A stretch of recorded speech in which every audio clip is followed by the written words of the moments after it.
क्या भगवान को मानना ज़रूरी है? किसी ने पूछा है कि माता-पिता कहते हैं कि भगवान को मानना ज़रूरी है। किसी विद्यार्थी ने शायद पूछा होगा।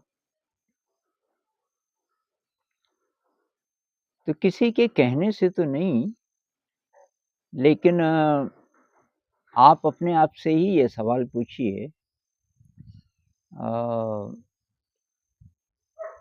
कि कोई बड़ी शक्ति होती होगी क्या? जैसे हम भगवान कहें, अलग-अलग धर्मों में जो भी बोलते हैं, कोई अल्लाह बोलते हैं, कोई वाहिगुरु बोलते हैं, कोई जीसस बोलते हैं।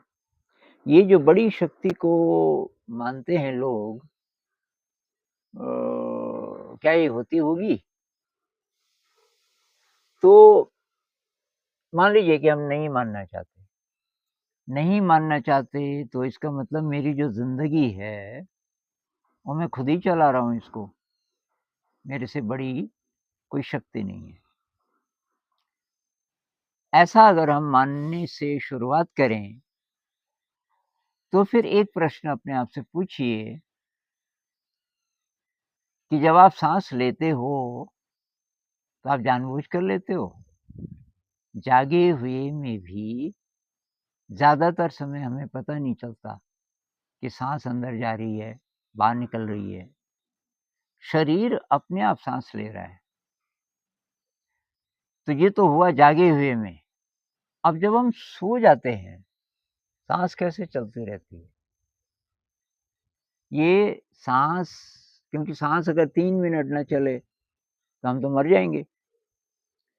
तो जब हम सो गए, तो हमारा जो दिमाग जागे हुए में फैसला करता है और हम अपने मन से चीज़ें कर सकते हैं। अ, सोए हुए में तो ये जो मन है, जो फैसले करता है, तो ये भी लगभग सो जाता है। हम कहाँ-कहाँ होते हैं, पता नहीं कैसी-कैसी जगह। साँस चलती रहती है, शरीर सोया हुआ है, साँस कौन चला रहा है? तो कोई तो है, कोई शक्ति है। कोई शक्ति है, जहाँ आपकी मर्ज़ी नहीं चलती। आपकी मर्ज़ी है या नहीं है, इससे कोई फ़र्क नहीं पड़ता। शरीर अपने आप साँस ले रहा है। अच्छा जी, शरीर के अंदर जो मशीन है, उसको कौन चला रहा है? भोजन का उदाहरण लेते हैं कि आप खाना खा रहे हो, खाना आपने मुँह में डाला, अभी चबा रहे हो, तो अभी तो आपके कंट्रोल में है वो खाना। आपने निगल दिया, खाना पेट में चला गया, उसके बाद वो क्या-क्या बनेगा, उस भोजन से क्या-क्या चीज़ें बनेंगी जो फिर आप विज्ञान में पढ़ते हो कि उससे उसमें से एमिनो एसिड्स अलग होंगे, कार्बोहाइड्रेट्स अलग होंगे अ, और उस फिर नए सिरे से हमारी कोशिकाएँ उसको दोबारा से फिर पकाती हैं एक तरह से और इतना कॉम्प्लेक्स है, डॉक्टर लोग वही तो पढ़ते हैं। कई-कई साल लगा के अभी भी शरीर के बारे में बहुत कम जानकारी है। इस मशीन को कौन चला रहा है? तो ये सवाल आने चाहिए, हम आए कहाँ से? मतलब माता-पिता के मिलन से बच्चा पैदा होता है, ये तो ठीक है, लेकिन वो ज़िंदगी कहाँ से आती है? मतलब नया प्राण, नया जीवन कहाँ से आता है? ये तो रहस्य है ना। अभी जो एनडी वाले हैं, नियर डेथ एक्सपीरियंस, इनके कुछ अनुभव ज़रूर पढ़िए आप।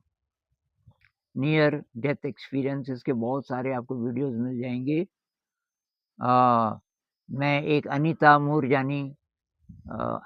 मूरजानी भारतीय मूल की हैं और मैं बहुत प्रभावित हुआ उनके एक्सपीरियंस। दर्जनों हैं, लेकिन मैं ये इसलिए बोल रहा हूँ कि वो भारतीय मूल की है और उसको कैंसर था, लाइलाज। डॉक्टरों ने बोला कि ये मर जाएगी और फिर हॉस्पिटल में वो दिन आ गया कि जबकि उसकी लाश को बाहर निकाला जाना था, कोमा में थी। डॉक्टर्स ने बोला कि बस अब कोमा में भी रखने का फ़ायदा नहीं है। उस रात उसके प्राण निकले, और वो तो आप देख लेना कि क्या-क्या उसके अनुभव हुए। लेकिन जब वो वापस अपने शरीर में आई, तो उसका कैंसर फिर खुद ठीक होने लगा। उसको पता चल गया मैं 3-4 हफ्ते में एकदम सही हो जाऊँगी। तो इस शरीर में से वो प्राण निकला, जब वो मर गई थी, कुछ मिनट मरी रही, तो अनुभव किसको हुआ? भई शरीर जब मर गया, ब्रेन आपका मर गया, तो वो जो अनुभव उसको हुआ, और उसमें ऐसी-ऐसी बातें उसने बताई कि मेरा भाई मुझे मिलने आ रहा है देखने के लिए, उसको बॉम्बे में प्लेन नहीं मिल रहा है, और मेरे पति जी ये सोच रहे हैं। कौन क्या सोच रहा है ये भी पता चल रहा है उसको। जिसको हम आत्मा बोलें, जो भी बोलें, शरीर से बाहर कुछ निकल जाता है डेथ के समय, और वो बहुत पावरफुल कोई चीज़ होती है। उसको आत्मा कह लो, कुछ और कह लो। तो भई कोई बड़ी शक्ति तो है, लेकिन किसी के कहने से नहीं, ये तो अपने से आप पूछिए, मैं कहाँ से आया? इस मनुष्य के जीवन का कोई बड़ा उद्देश्य होगा क्या? कि बस यही उद्देश्य है कि हम नौकरी करें, खाना खाएँ और परिवार बसाएँ, बाल-बच्चे हों, बूढ़े हो के मर जाएँ, यही है बस, कि कुछ और भी है?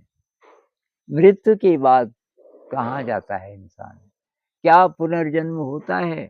पुनर्जन्म पे बहुत सारे केसेस, बहुत सारे वैज्ञानिक बहुत समय से इसके पीछे पड़े हैं, और हज़ारों उनको केसेस मिल गए पुनर्जन्म के। तो क्या चीज़ है? तो कोई वही रहस्य तो है। ये आपको बहुत जल्दी पकड़ में ये बात आ सकती है कि कोई रहस्य है, कोई बड़ी शक्ति है, और वो अगर बड़ी शक्ति है, उसी को लोग भगवान बोलते हैं, अलग-अलग नामों से उसी शक्ति को। और फिर उसके प्रतीक हैं, बहुत सारे प्रतीक हैं अ, जो देवी-देवता जितने प्रकार के हैं, जिसकी श्रद्धा जिस पे है। कुछ लोग मानते हैं रूप को, कुछ निराकार को मानते हैं कि कोई आकार नहीं। तो वो तो अपनी-अपनी श्रद्धा की बात है।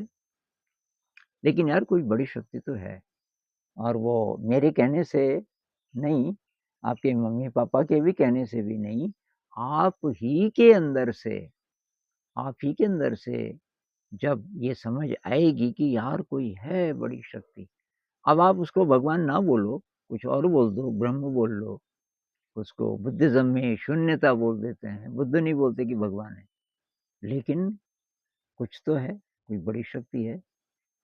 तो ये आप अपने आप से ही प्रश्न पूछिए, मैं कौन हूँ? जब मैं सो जाता हूँ तो मेरी साँस कौन चलाता है? जैसे ही हम सो जाते हैं, यहाँ की याद खत्म हो जाती है, और हम कहीं और पहुँच जाते हैं। जैसे ही हम जागते हैं, सपने की दुनिया गायब हो जाती है, और इस दुनिया की याद वापस आ जाती है। जैसे ही नींद खुली, पता चलता है, अरे! अ, आज तो सोमवार है, और आज तो स्कूल भी जाना है, और मैंने तो अभी होमवर्क भी नहीं किया। ये याद अभी 5 मिनट पहले नहीं थी, किसी और दुनिया में थे, हम तो सपने में थे। जागते ही कहाँ से आई? कुछ रहस्य है, और इस रहस्य की आप छानबीन करेंगे, तो शायद आपको भी विश्वास आ जाएगा कि कुछ है, कोई बड़ी शक्ति